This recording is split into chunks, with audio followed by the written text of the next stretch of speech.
Was it you, Raju, that wanted the Bhagavad Gita? No, I got it. Oh, did you get it? Okay, because I found an extra one. Ah, okay. Thank you. You're welcome.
Dakshinamurtaye Mahyam Shriyam Dham Pragyam Prayaccha Swaha.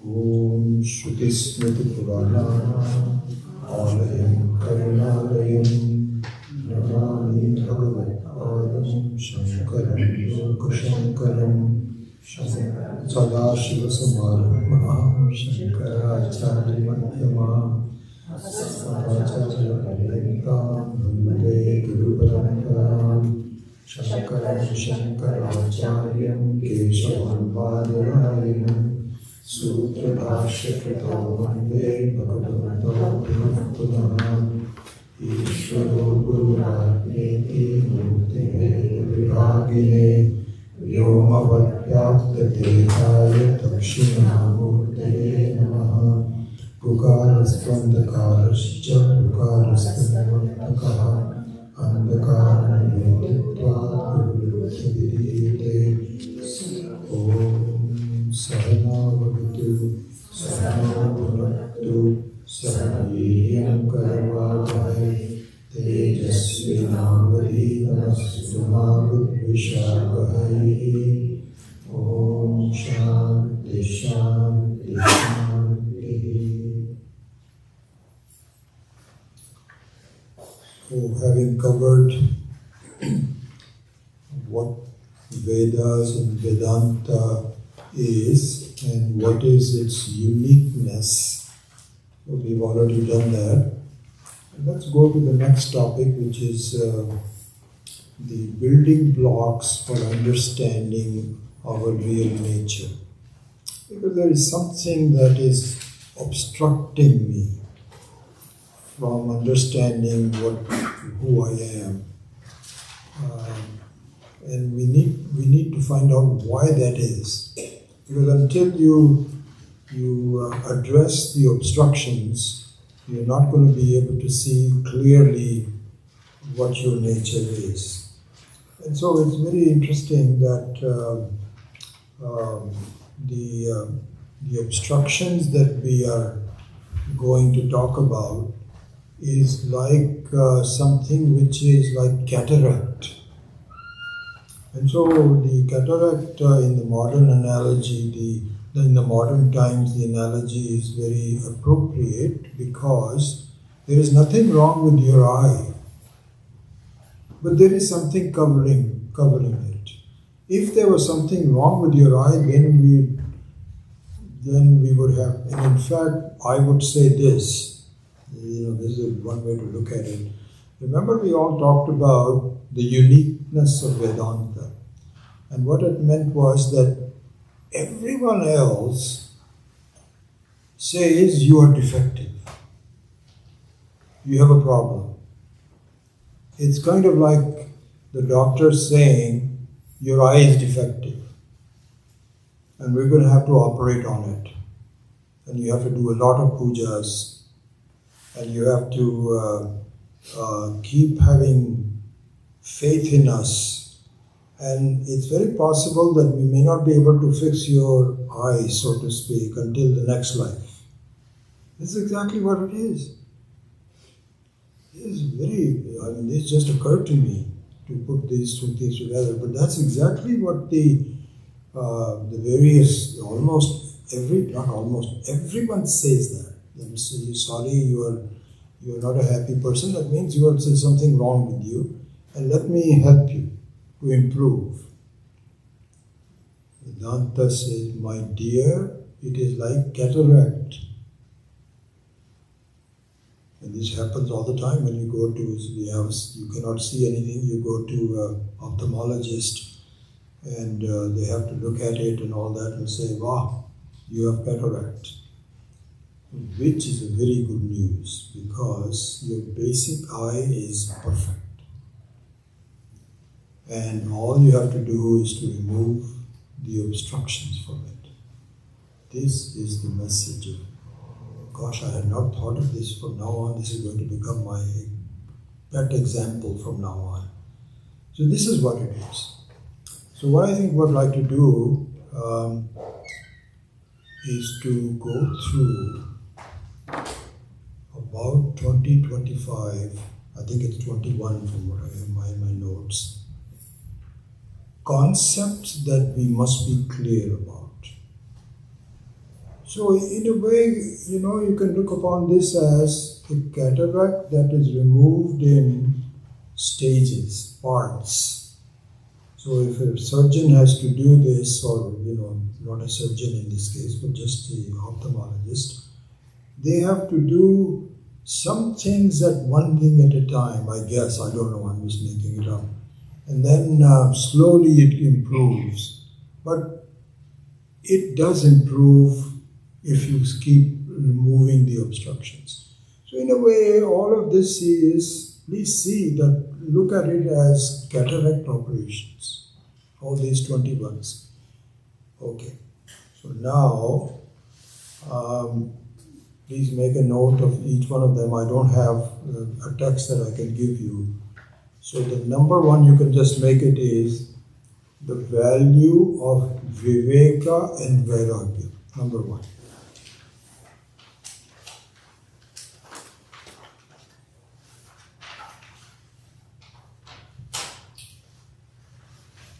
So, what we will see is that Viveka means the ability to distinguish between two things that look very similar to each other. So hold that thought as we proceed further. And what we will do is to go from easy Viveka to difficult Viveka. It's exactly like supposing you were a child and your mother and father have to tell you about colors. So it's quite easy in the beginning to say, baby, this is blue. See, this is blue. Got it? It's called BLU, whatever the name, blue. This one is yellow. This is yellow. So after a while, the child kind of follows it and gets it. Then he understands, okay, which one is blue? This one is blue. Then the next one is yellow. And this one is green. This is the beginning Viveka. Beginning Viveka. Then, as the person grows up, you not only do the distinction between blue and yellow, but different shades of blue. Different shades of blue. Mixtures. It's so interesting.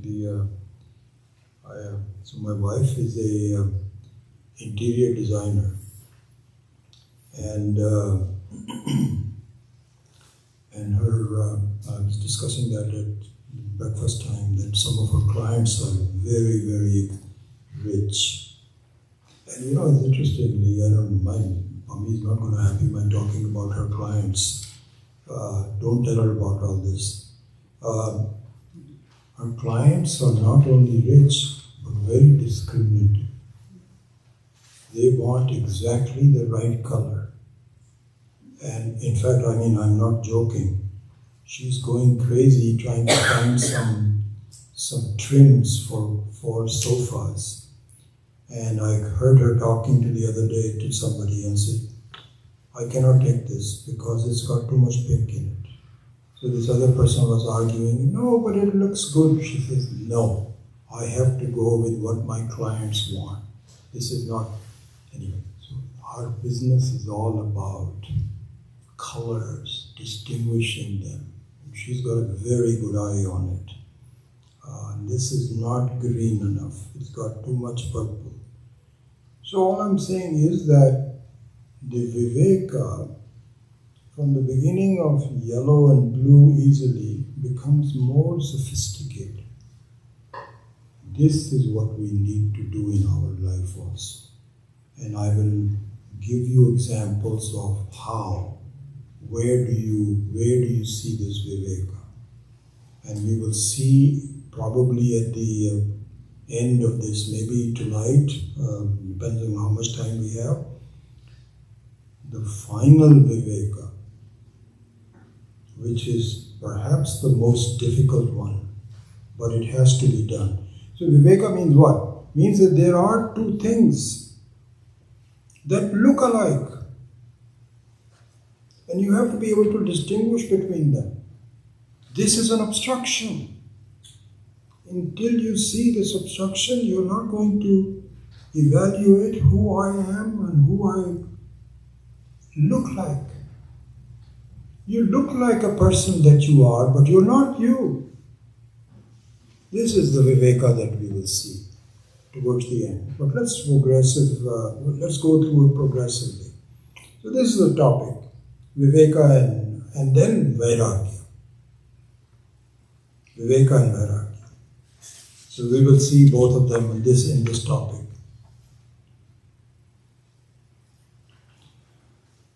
So here, one important thing to see.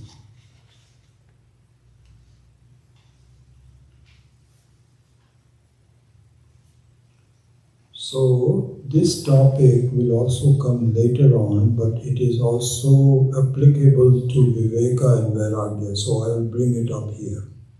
Okay? So when you do some action, the ability to act depends on you. It depends on you. How powerful you are, how wise you are. So this is what is called Purusha Tantra. There's a word called Purusha Tantra, which means the results of what you want to get depends on who you are. Whether you are successful, not successful, how much prepared you are, all of those kinds of things, relate to you. This is called Purusha Tantra. Then there is also a thing called knowing something as it is. Knowing something as it is does not depend on you. It depends on the vastu.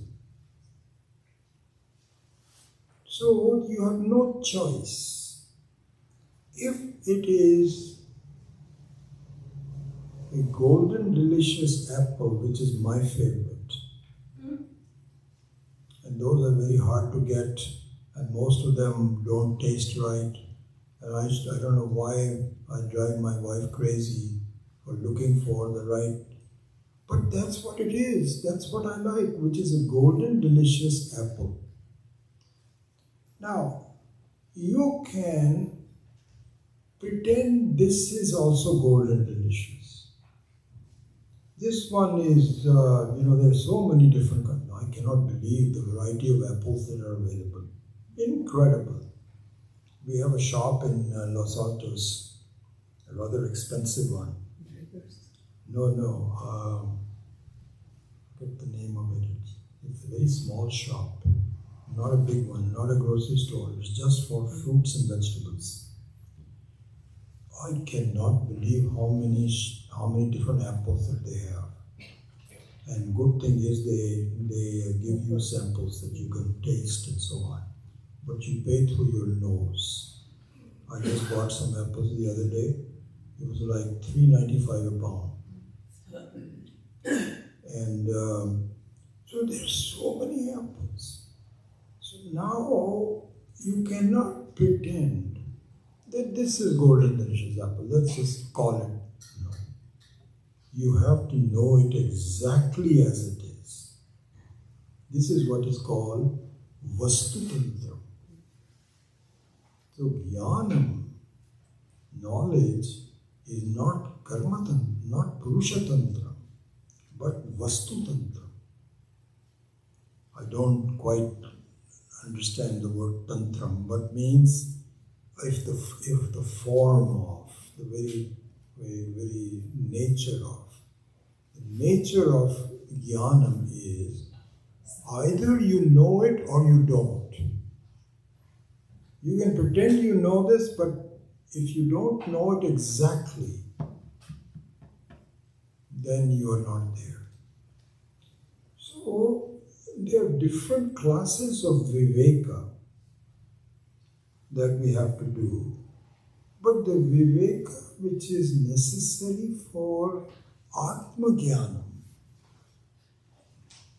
is the viveka that promotes Vastu Tantra, not Purusha Tantra. Whether you like yourself, don't like yourself, whether you are successful, not successful, it doesn't matter. You are perfect the way you are. And if you don't understand that, then please do something to understand it. But it's not going to change. It's not going to depend on you. It's not Purusha Tantra. It's Vastu Tantra. So this is a very particular type of viveka. See, because of the other vivekas, like for example, we have to teach our children to distinguish between good and bad. This is Purusha Tantra. Because what is exactly goodness, what is badness, is not clear.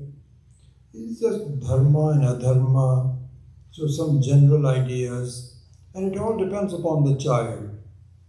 You teach them all the right things when they are growing up, but what they grow out to be, you have no idea. This is Purusha Tantra Viveka. Okay? Atma Jnanam is not Purusha Tantra. It is not Indian spirituality. It is not American spirituality. It is not African spirituality. It's not spirituality. It is a vastu. And you have to know this. If you have spirituality that allows you to know this, fine, beautiful. In any language, in any spiritual discipline, doesn't matter. But there isn't. I'm very sorry to say. There isn't. Vedanta is unique. But theoretically, if there were, then that would be okay. But the Vastu remains the same, which is the Atma, Paramatma. And that needs to be known exactly. If you don't, then figure out. That's up to you. But all I'm saying is that under the topic of Viveka, as we become more subtle in understanding, distinguishing between things, it is not Purushatantram Viveka, but Vastutantram Viveka. Okay, so that was one part of that. Then I guess I would just Give an example of the apple, golden apple, and you are liking golden apple. The first part, that means you like the apple, is Purushatantram. And the golden apple is Vastutantram. I'm sorry, your question again was that? So you give an example of liking golden apple. Correct. So your liking the golden apple is Purushatantram, and the apple itself, the golden apple is golden apple. Yeah, okay, good. Yeah, that's a good example. Good one. So what he's saying is that your liking the golden apple is Purushatantram. Yes, totally agreed with that. But that it is golden apple is Vastutantram. Good, very good. So now I would like to just reiterate the relationship of Viveka and Vairagya.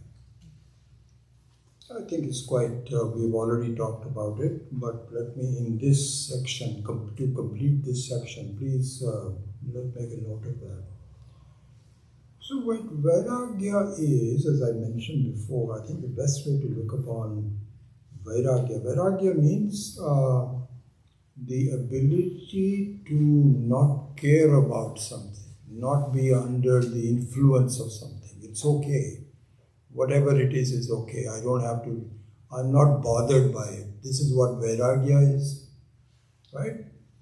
So, Vairagya is a direct result of Viveka.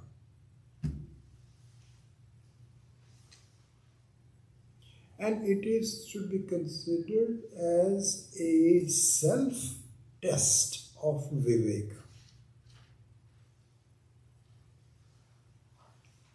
Because you will give up something only when you decide this is not useful for me. It doesn't really matter to me. That is a viveka that you have to have. You have to have that understanding that there's something which is not really useful for me. And if you think that is useful for you, you cannot give it up. So, as we develop finer and finer viveka, as we will see, you will ask yourself, how do I know that I have that viveka? It is because of your actual experience of not being under the control of something that you did not have viveka for before. This is what it is. And now I bring back a very important concept that I think I've been telling you about, that was pointed out by Swami Kandananda, that please see that in Vairagya there is Sukham. There is Viveka leads to Vairagya. Please see, that is also a kind of a Viveka. If you don't agree that giving up is Sukha, then don't give it up, because you don't have that Viveka yet. But at least understand that this is the basic principle. You're probably fooling yourself. A little bit later on, this will come again. I'm pulling stuff from later on just to make of that. There is a very interesting, Sanskrit is such a beautiful language, I tell you. All concepts, everything is all contained in the words themselves. So there are two words called in Sanskrit called bandha and sambandha. Bandha and sambandha. So bandha means you are enclosed, you're not free. There is something that is binding you. Like for example, when somebody is criminal is caught, they put handcuffs on someone. That is bandha. Another one is where you are put in a jail. Bandha. You cannot go out. It's called bandha. Okay. Sambandha. So bandha means that there is a real enclosure that is making you limited. Sambandha is very interesting. This is Swami Sumeya pointed this out. He says Sambandha means you are feeling bound without any reason. Feeling bound.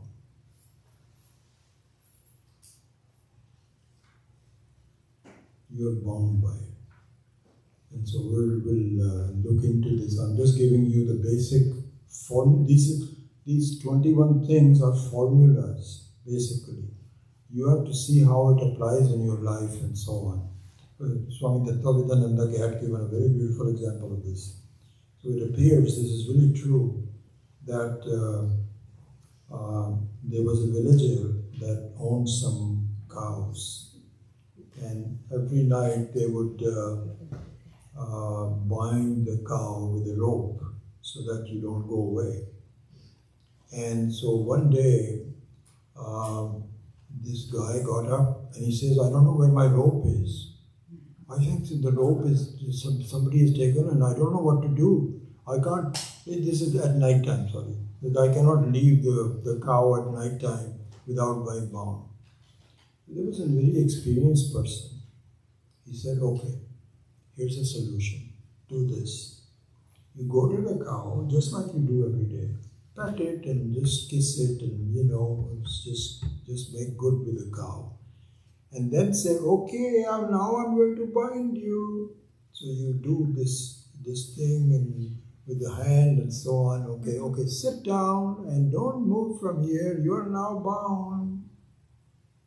Sure enough, the cow thought, I am bound.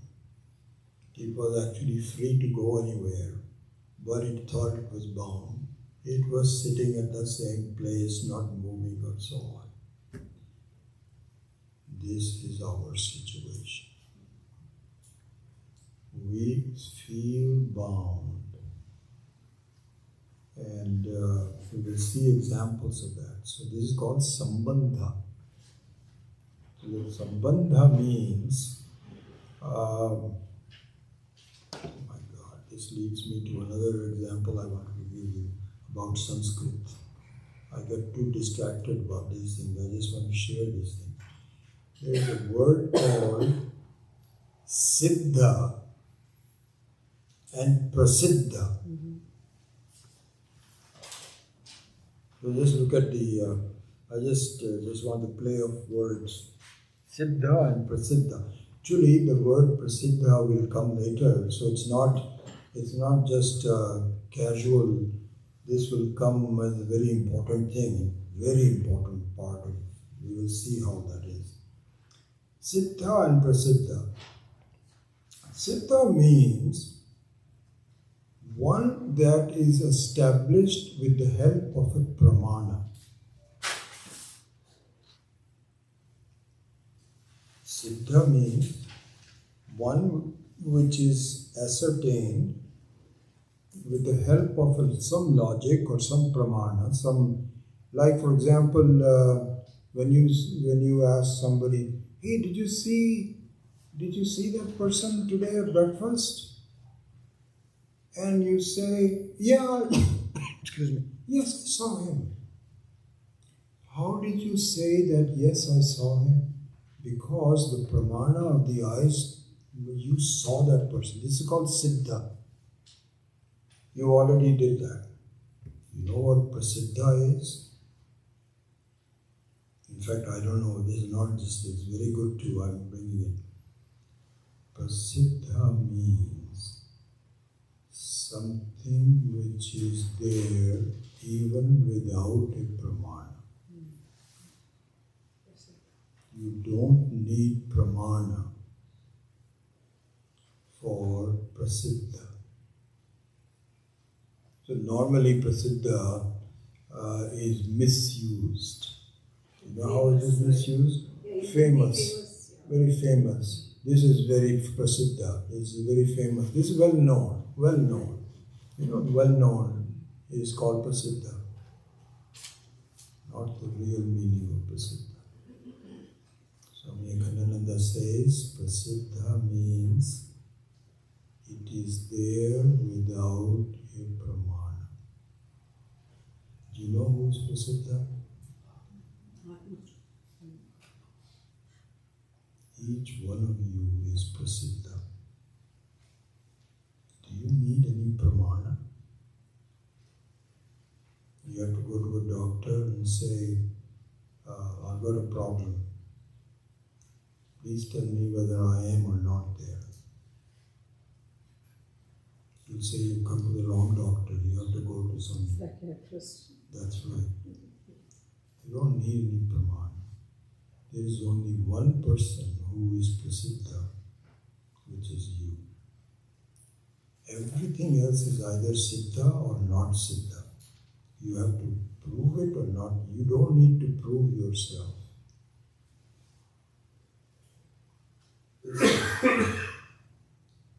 See, these kinds of things you cannot just learn from reading Upanishads and this, that, or the other. You need the words of a Mahatma, or to study under a Mahatma who says these are the important things, because somehow or the other you are not recognizing your own self, which is so, it should be obvious, but you're saying no, you're not satisfied by just being. You want to be something, you want to be somebody. This is the problem. You don't need to be somebody. You are. What you are is good enough. This is knowledge. This is Vedanta. And it's not generally available, because whenever we are reading something and it again appears to be this is the nose here, not this is the nose. That's what happens. Prasiddha.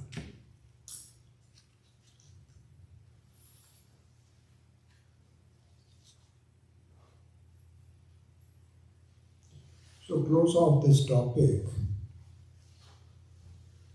Vairagya is the final test of Viveka.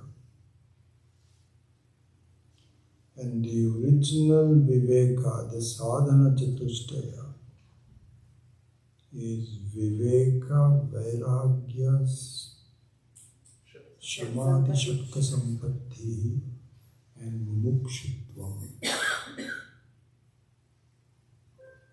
And the beginning is Viveka.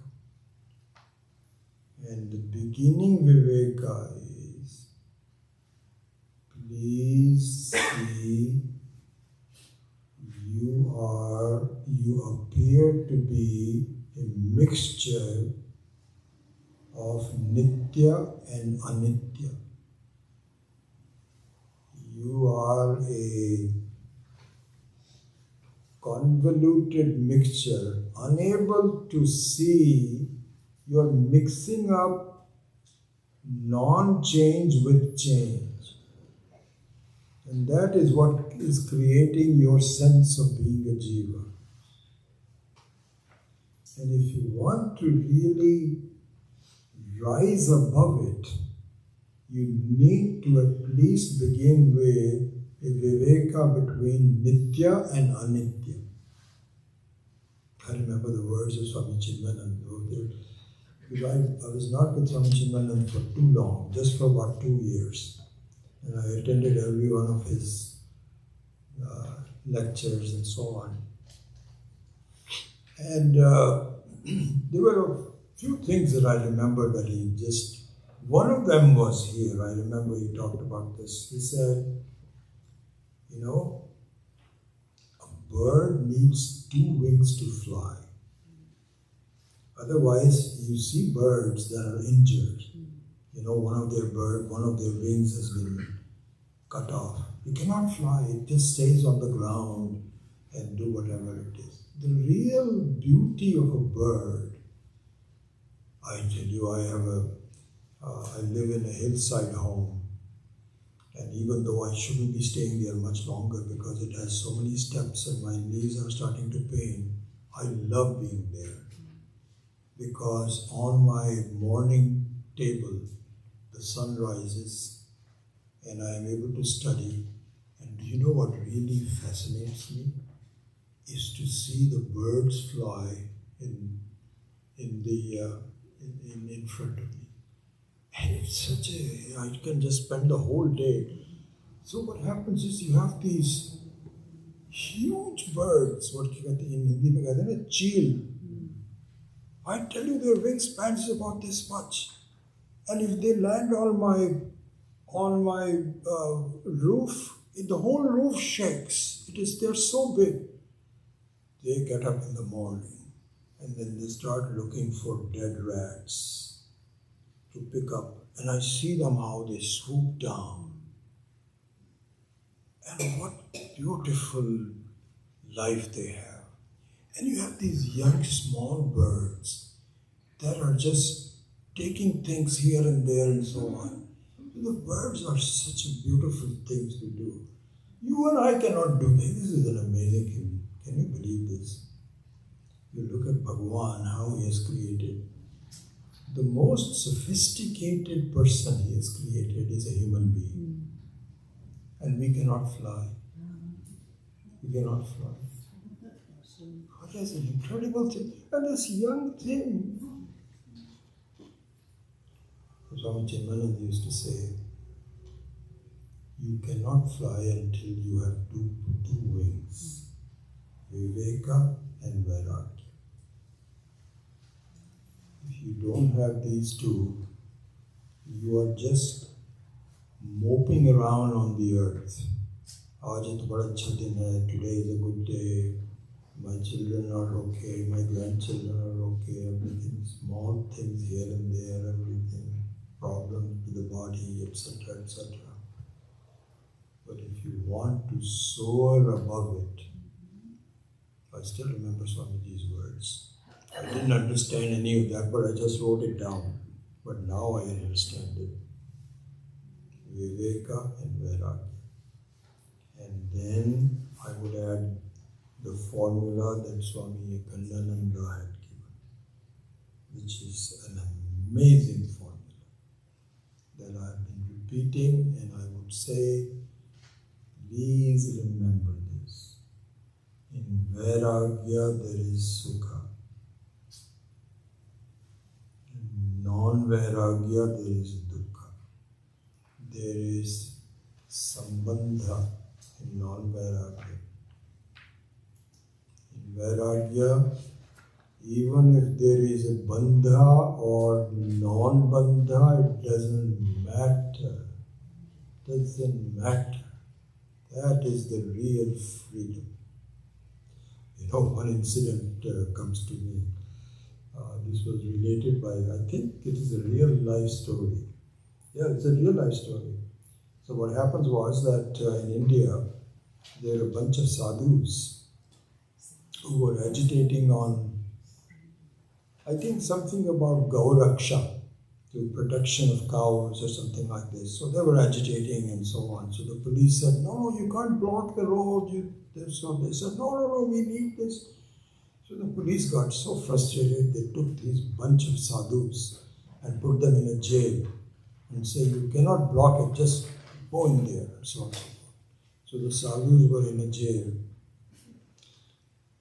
They found the jail life to be very interesting. Breakfast is served. Before that, they had to roam around doing bhikshas. And now they don't have to bhiksha. The jailer comes in and says, here's your poha, here's your upma right now. Then lunch is served. And they have some places to run around and so on and so forth. And more than that, Om Namah Shivaya, and so on and so forth. So their jail thing was for 1 month.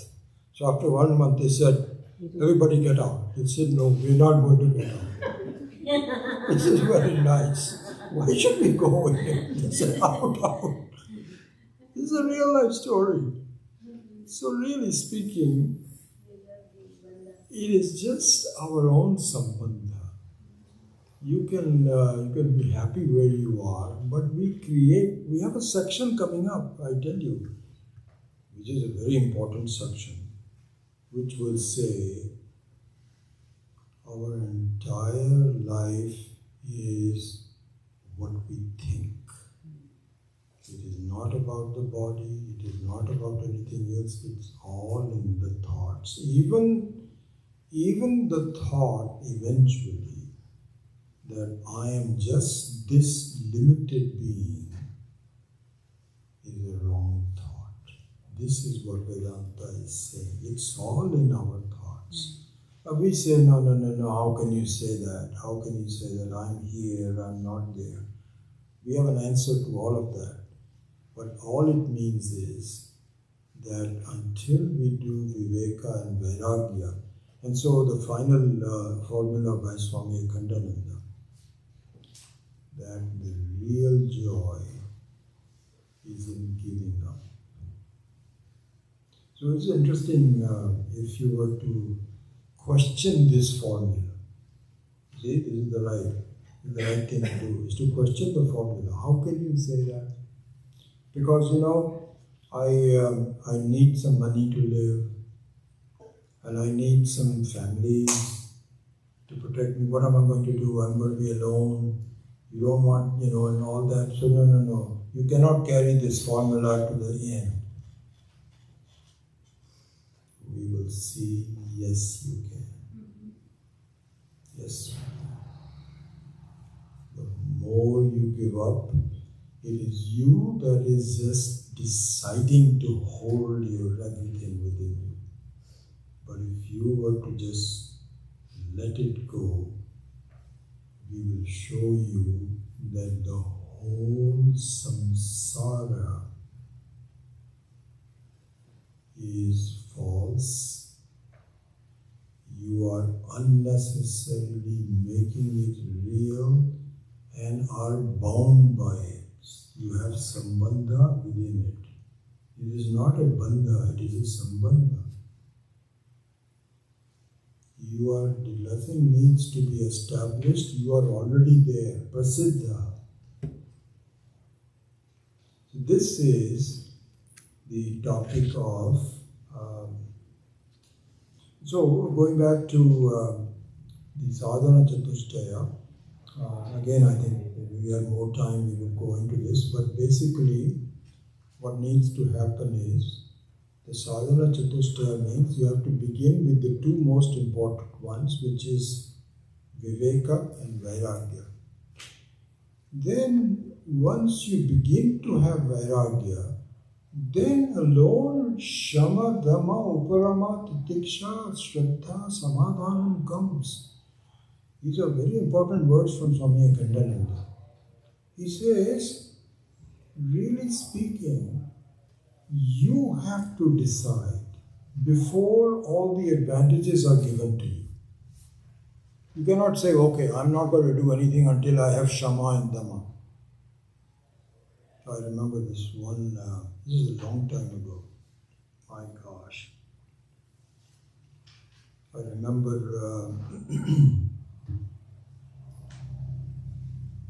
some of the, we used to have,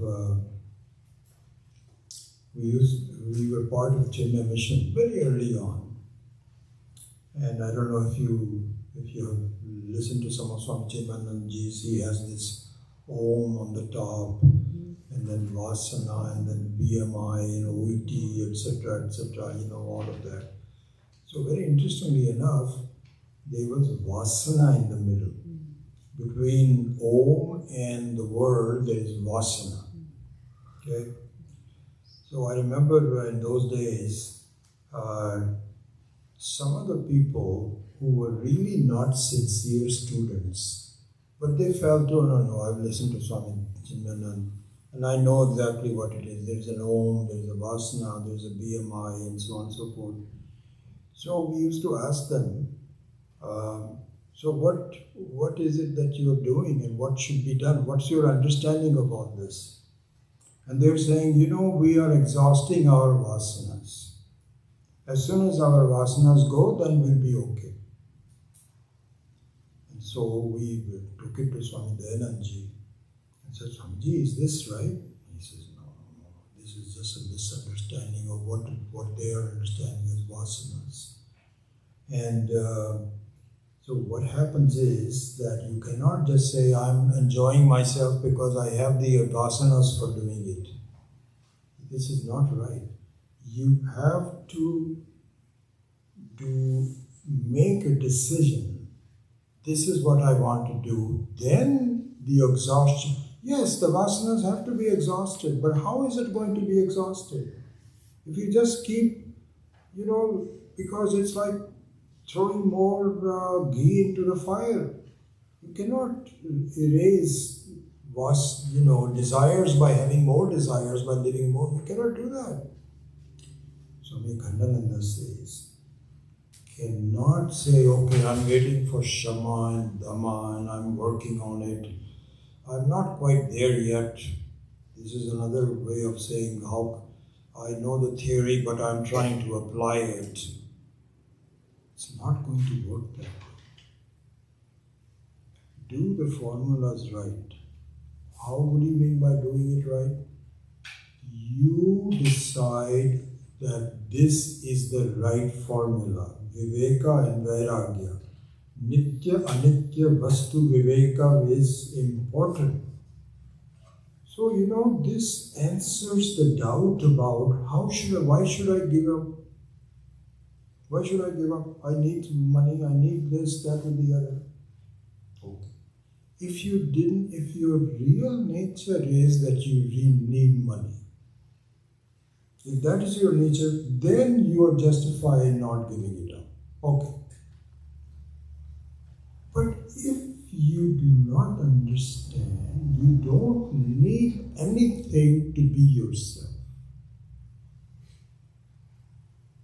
In other words, you have what you want to be, what you want to have. You already have it. There's this word, what is it?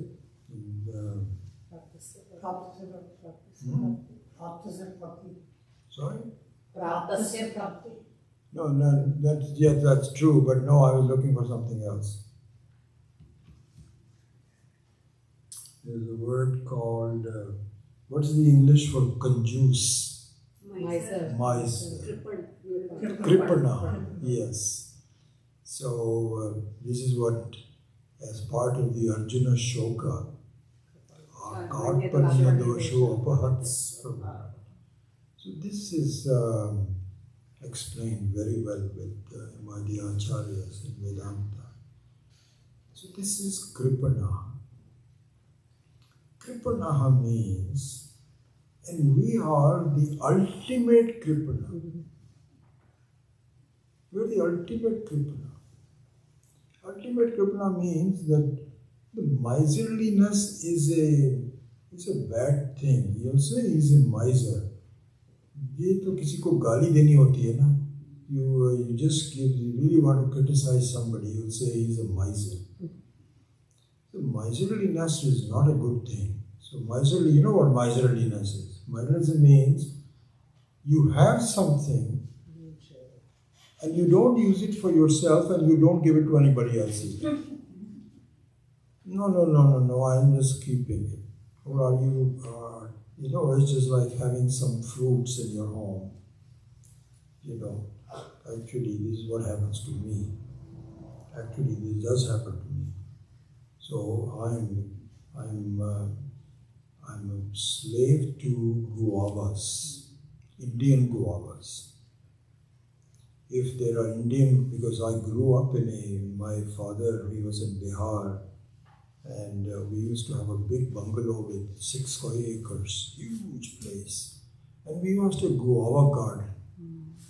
We had dozens of guava trees and I grew up with them. Even now in California, I love guava. And most of the guavas that I get are not good. They are all these funny Hawaiian things and good things. Thailand. Huh? Thailand से आते हैं. वो बहुत तरह से आते हैं. अभी तो यूनिवर्सिटी में बनने लगे हैं, पर इतने बढ़िया नहीं है इंडिया जैसे. Oh, you're an expert, my God. Good. So my poor wife, she would come back. She's not a guava expert. I'm a guava expert. And so she will go and she says, have this. I said, why did you buy this? I'm not having this or anything. But once in a while, and my God, they are so expensive. I'm telling you, last week before I got here, she goes shopping and she says, guess what I got for you? She brought me 2 guavas, only because I was leaving. $2.50 each. Yeah, the $5.99 a pound. $5.99 a pound. There were 2 small guavas. If I have a guava in the home, I want to make sure that nobody else can get it. And sometimes even I don't eat it because it goes bad, I forget to eat it. So I'm also very miserly when it comes to guava, I must say that. But the ultimate kripana is your own Atma. You have no idea what you have. And you don't use it for yourself, and you don't express it in your love for others. This is so sad. This is what Vedanta Acharyas say. So Arjuna basically said, I need help because I'm not utilizing what I think I have. How do I do that? I'm not using it for myself, I'm not giving it to anybody else. I'm the ultimate miser. He admits it. And so this is the bhava. So what I was saying was this. The formula that Swami Akhandananda gave, which is, in Vairagya there is Sukha. You have to be convinced of it. And the reason you are not convinced of it is because you don't know what you have, you are not willing to give it up. This is the problem. You already have it. No, I don't know. Okay, if you don't know, it's like having money in the bank account, which is what happens to us. We don't spend it on us. We don't spend it on anybody else. And finally, our brother-in-law gets it. Any in-law. We Son-in-law and daughter-in-law. Yeah, so you can just say that. Because we don't want the in-laws to get it. Any in-laws are not. But they get it. Okay, fine, don't spend it. At least spend it so they don't get it. No, because I might need it. That's what happens. So therefore, the sadhana chatushtaya should be understood as a resolution to have Viveka in my life, which will be tested by having Vairagya in my life. And Swami Khandananda says, this is so beautiful, I tell you. It is only when you do these two things, then Shama, Dhamma, Uparama, Tikiksha will follow. Don't wait for it to come and then say, only then I will have. Right now I'm working, this is exactly what those Chinmananjis, I'm working on exhausting my vasanas. Idiotic. So, anyway, so that's what. You know what? I think I've talked enough. And okay, so that's the part about the importance of Viveka and Vairagya. Swamiji, I have one question. Yeah. You know, even if you want to practice Vairagya and you're content with it on your own, the kids and your spouse keep bothering you. They think that you want to be, you know, I have chosen to be comfortable with myself and I don't travel much and I'm happy at home. Like you say, I have guavas. I'm going to send it to you when they come next year. So I'm very happy watching birds and I have a lot of oak trees in the back and everything. But my little one will say, I'm going to sign you up, Mom. You need some friends. You need some friends. I'm going to sign you up for watercolor painting. Bina mere puche sign up kar dete hain. And Sanjeev is like always traveling and family this code. work 7 days a week. No, but I think you're My raising. message is that even when somebody is genuinely trying, there are influences around you to block Okay, so you let's from- do this. Because this is being recorded and your questions cannot be heard. So I think it'll be better, because there are a lot of other people who are also watching it. It'll be better if we discuss it in the satsang. Huh? Let's do that. But that's it's a good question that you raised. And so if you would kindly raise it again and we will discuss it. Okay. So the next topic, my gosh, how can an hour pass like this? I shouldn't even start the new one. Anyway, here's the topic. Next topic is, what is meant by truth?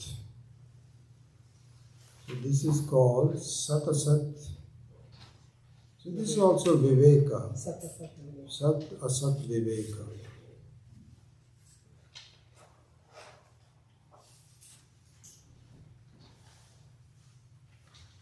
Okay, so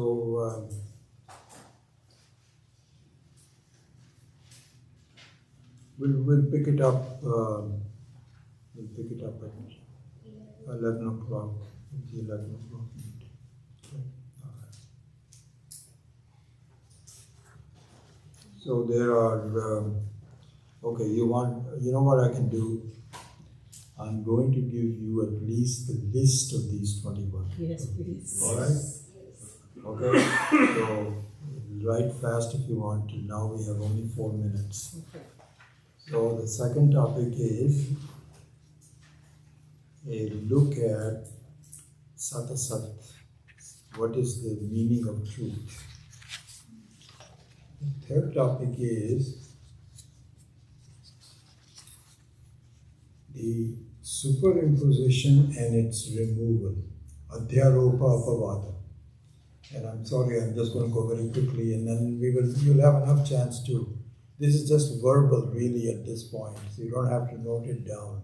So I'm going to go very quickly.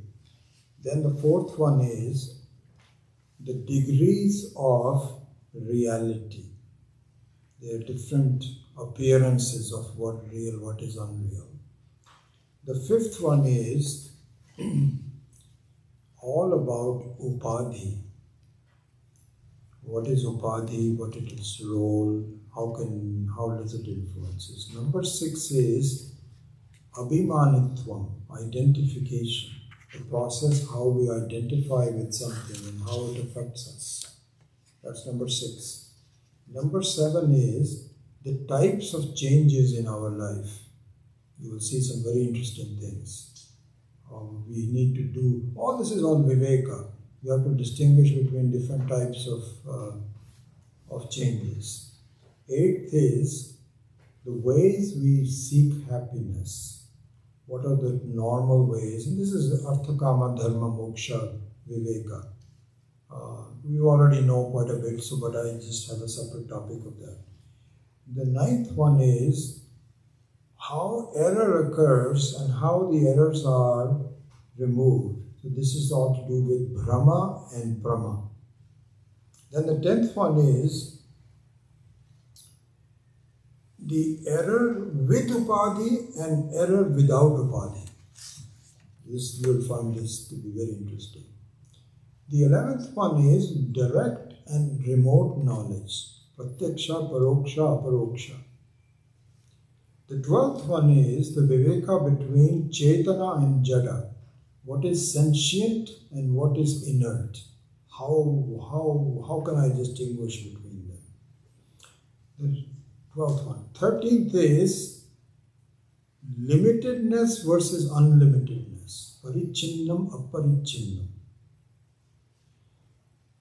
The 14th one is about sorrow, confusion and fear. Shoka, moha and bhaya. Distinguishing between them, getting out of them. The next one is, interestingly already I've talked about it, nature of being bound, bandha and sambandha. So we've already done that. The next one is the nature of the triads, what is called Triputi, Prameya, Pramana, Pramata, Sapekshatvam. Anyway, so that is that. Then the 17th one is the meaning of Anubhava, experience. You'll find this very interesting. 18th one, now we're getting into more subtle and more difficult one. It is what is called Samanadikaranyam, which means things that look alike but they need to be separated. Again, a very, very advanced form of Viveka, Samanadikaranyam. Then, how does it all project out in our life? Abhasa, Pratibimba, Avacheda, Vyavaharika Sat, all of this will be discussed. Then will probably come the number 20, which is probably the most important one, the elements of a projection. This is going to be, I would say, probably one of the most enduring concepts that you should walk out with, is the elements of a projection. So these are the 20 points that we are going to do. Which is the 21? 21. You said 21. I was going to just stop it at 20, but since you... So, 21 will be your eligibility for knowledge. Adhikaritva.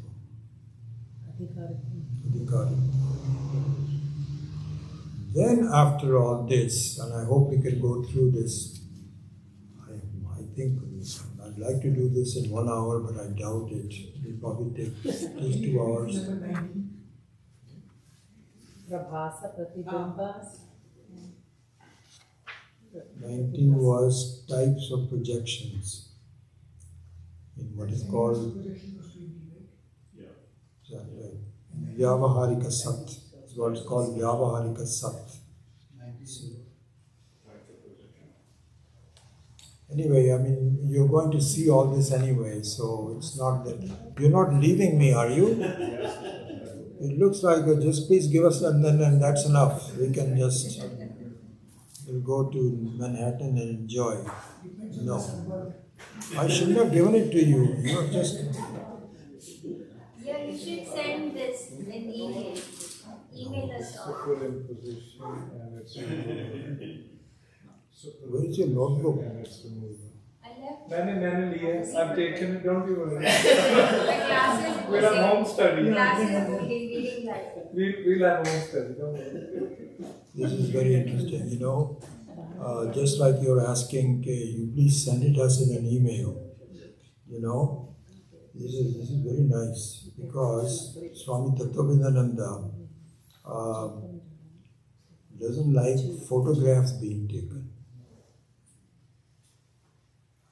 Because he says, and he's so right, absolutely right. He says, why are you talking about photographs?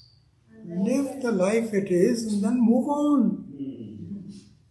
Except we say, you know, I get a lot of photographs from the family. You know, I'm sure everybody does that. Oh my God, this wife, her cell phone has gone crazy. Photographs, photographs, photographs. You have a get together and then there's 19 photographs. Why review all that? You were Right there. You enjoy there and then they move on. So no emails or anything like this. No email for your 21 points. 21 points. No, we need it. This is I a will give it to photograph. you, don't worry. What do you I got it. I got it. I like getting my Om own. Matsuto Ma Satgamaya Tamaso Ma Jyotirgamaya Vidya Ma Amritam Gamaya Om Purnamada Purnamidam Purnat Purnamudachyate Purnasya Purnamadaya Purnamevavashishyate Om Shanti Shanti Shanti Hari Om Shri Guru Namaha Hari